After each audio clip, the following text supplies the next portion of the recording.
Alam niyo ba na kailangan natin mag-face moisturizer tuwing gabi? Para mabalik yung hydration at nutrients sa ating mukha na nagamit sa buong maghapon. Nakakatulong din ito na ma-less yung ating mga wrinkles sa ating mukha.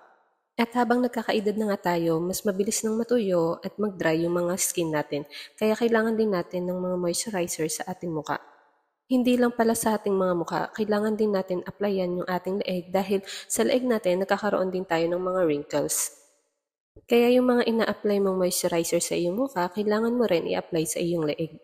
At lately ko na nga lang ito nalaman kaya kung mapapansin nyo yung leeg ko, sobrang dami na rin niyang lines sa leeg. At na-search ko siya, isa rin pala itong wrinkles. Kaya ngayon, kung ano yung ina-apply ko sa mukha ko, ina-apply ko na rin sa leeg ko at napansin ko yung mga wrinkles ko sa leeg ay nagle-less na din. Ang ginagamit ko ng face moisturizer ay itong aloe vera gel at ngayon ang gamit ko ay itong Lux Organic.